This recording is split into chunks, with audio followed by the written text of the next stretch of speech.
啲人一個生意做幾十年，你就3年換一次賽道。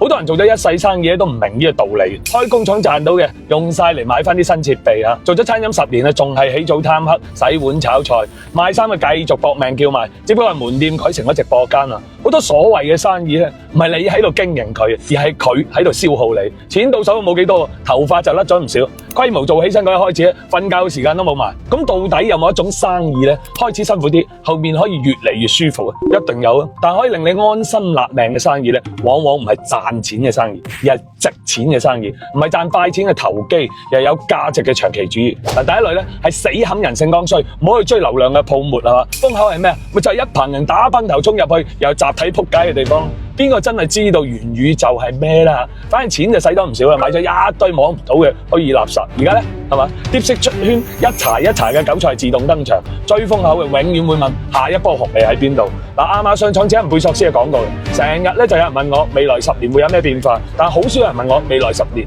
乜嘢唔變。後面呢個問題比前面嗰個緊要得多。亞馬遜嘅3大戰略，更多商品、更低價格、更快配送，都係建立喺呢個不變嘅基礎上面。聰明人會選擇一直去深耕大家永遠離唔開嘅需求啦，譬如健康，中國60歲以上嘅老人家接近3個億；譬如情感，抑鬱嘅檢出率每年倍數攀升，呢啲需求100年估計都仲會喺度。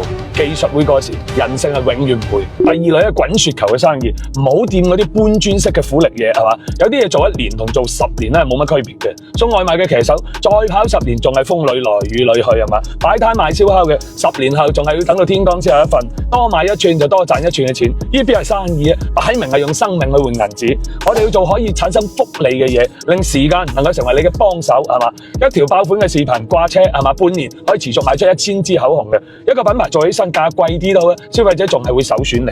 複利生意嘅特點咧，就係今日你做嘅可以令到聽日更加輕鬆，時間成為你嘅盟友唔係敵人。嗱，與其問邦哥呢個行業賺唔賺錢，不如自己思考下，5年後、10年後，你仲係咪喺度重複緊今日嘅辛苦勞作？第3類係用熱愛去對沖疲倦，用擅長去搭建護城河。齋為揾錢生意遇到困難就即刻崩盤啊！齋講情懷為愛發電嗰啲，租金都交唔起啊！最完美嘅狀態係點啊？係你中意嘅成為咗你嘅擅長，又剛好係市場嘅需求。中意睇書可以寫出爆品文案，公眾號100萬粉絲。中意買衫穿搭技巧出眾，服裝店客似雲來，係咪？宅男技術控，玩數碼玩到飆煙嘅，啲品牌嘅測評排住隊求合作啊！第4類就係現金為王，手裏邊有錢先係真正嘅自由。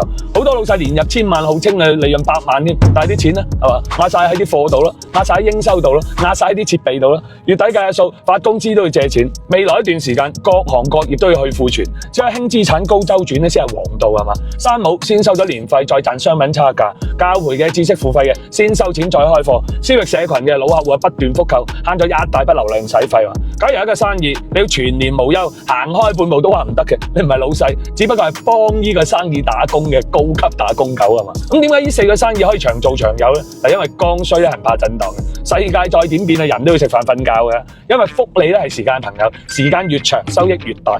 因為熱愛令到堅持變得好自然，擅長保證咗你嘅成功率。因為現金令到你永遠保持轉場嘅自由。嗱，調翻轉頭睇下，嗰啲做咗幾10年生意依然係滋潤嘅，佢哋買嘅唔係產品，係信任；賺嘅唔係快錢，係複利；經營嘅唔係買賣，係生活方式。唔好再問咩項目最揾錢，問下自己10年後你想過點樣嘅生活？答案就係你應該去做嘅生意。